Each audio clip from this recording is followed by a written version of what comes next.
The holding facility on Station Krev 9 reeked of despair and disinfectant. In the dim blue light of the containment wing, dozens of cages lined the walls, each one housing a different species seized from the outer colonies. Most were destined for labor camps or exotic collections across the galactic consortium. The guards paid little attention to the occupants anymore, just another shipment of living cargo awaiting transport. Ryan walked through the corridor with measured steps, his worn boots barely making a sound against the metal grating. He wasn't supposed to be here. His maintenance credentials had gotten him past the first 2 checkpoints, but he knew his window was closing fast. The human adjusted the toolkit slung over his shoulder and kept his expression neutral as a Vrexian guard lumbered past, not even glancing his way. Humans were still a curiosity in this part of the galaxy, recent additions to the consortium, regarded as neither particularly strong nor particularly clever, just adequate enough to handle menial tasks. That misconception had served Ryan well over the years. He found them in the back section, where the dangerous acquisitions were kept. 4 juvenile Pyrosians, their golden fur matted and dull, their triple-jointed limbs folded awkwardly in cages far too small for their frames. Pyrosians were apex predators on their homeworld, capable of generating bioplasma when fully grown. These cubs were perhaps 2 cycles old enough to understand their captivity, young enough to be broken by it, heavy graviton chains wrapped around their bodies, suppressing their natural abilities and keeping them docile. The technology was brutal but effective, creating a constant crushing weight that made even breathing an effort. Ryan stopped in front of the 3rd cage.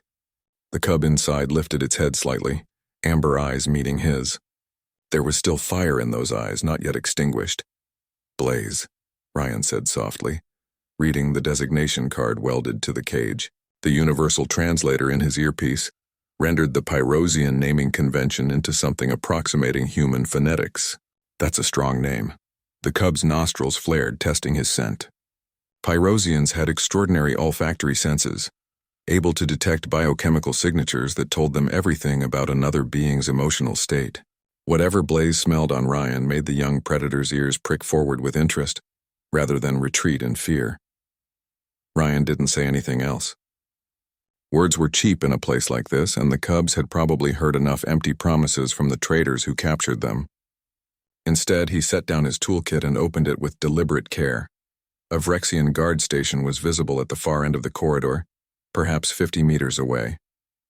Ryan could see 2 guards playing some kind of holographic game, their backs to the holding cells. He had maybe 10 minutes before the next patrol rotation. His hands moved with practiced precision. The graviton chains used a quantum lock system, theoretically unbreakable without the proper authorization codes. But Ryan had learned long ago that unbreakable usually just meant nobody's bothered to break it yet. He pulled out a small device, something he'd cobbled together from salvaged parts and what he'd learned working on human military equipment before the wars ended. The device hummed to life, cycling through frequencies until it found the resonant signature of the chains. Ryan pressed it against the lock mechanism on Blaze's cage. Nothing happened for several seconds. Blaze watched him intently, those amber eyes unblinking. Then with a sharp crack, the quantum lock disengaged. The graviton chains went slack, falling away from Blaze's body. The cub sucked in a deep breath, the first unrestricted breath in weeks. Small sparks of bioplasma flickered along his fur, a reflex of relief and returning strength. Ryan didn't smile, didn't celebrate. He simply moved to the next cage and repeated the process. The 2nd cub's chains fell away. Then the 3rd. Then the 4th. 4 juvenile Pyrosians stood in their cages, free of their restraints but not yet free of their prison. They looked at Ryan with a mixture of confusion and awakening hope. The oldest of them, a female with a scar across her muzzle, made a low rumbling sound, a question in their language. Ryan pointed toward the ventilation shaft above their cages. It was large enough for the cubs but too small for the facility's guards. He'd studied the schematics for 3 days before attempting this. The shaft led to a maintenance junction, then to a cargo bay where a small transport ship sat prepped for a routine supply run. A ship Ryan had made sure would be in that exact location at this exact time. Blaze understood first. He leaped from his cage to the wall, claws finding purchase on the metal plating, then scrambled up to the ventilation grate.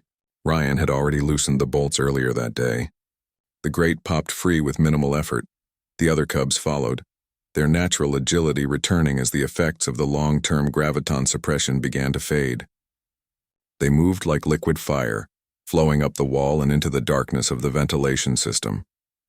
Blaze paused at the entrance to the shaft, looking back at Ryan one last time. The human met his gaze and gave a single nod. Blaze's ears twitched in what might have been a Perosian gesture of respect, or gratitude, or simply acknowledgement. Then he was gone, following his siblings into the maze of ducts and passages that would lead them to freedom. Ryan replaced the grate carefully, making it look undisturbed. He packed his toolkit, checked his chronometer, and walked back the way he came. His expression remained neutral, his pace unchanged. Just another maintenance worker finishing another shift. The alarm would sound in approximately 30 minutes when someone noticed the empty cages. By then, the cubs would be on a transport ship breaking atmosphere, hidden among legitimate cargo containers, bound for a free colony on the outer rim where Perosians still had sovereignty. Ryan would be in a completely different section of the station, his alibi airtight, his credentials showing he'd been nowhere near the holding cells. As he passed through the checkpoint, the guard barely glanced at him. Humans were unremarkable after all. Useful for simple tasks, but nothing special. That was fine with Ryan. Let them think that. Let them underestimate his species. It made his work easier. He'd done this 17 times now. Different species, different stations, different methods. Each time without a word of explanation, without speeches or manifestos. The galaxy was full of people who talked about justice and righteousness. Ryan had learned that sometimes the most human thing you could do was act the transport ship carrying 4 Pyrosian cubs cleared the station's gravity well and jumped to FTL, leaving only a distortion in spacetime that faded within seconds. On Station Crev 9, in the holding facility's monitoring room, a red light began to flash. But Ryan was already gone, blending into the station's crowds already planning the next rescue.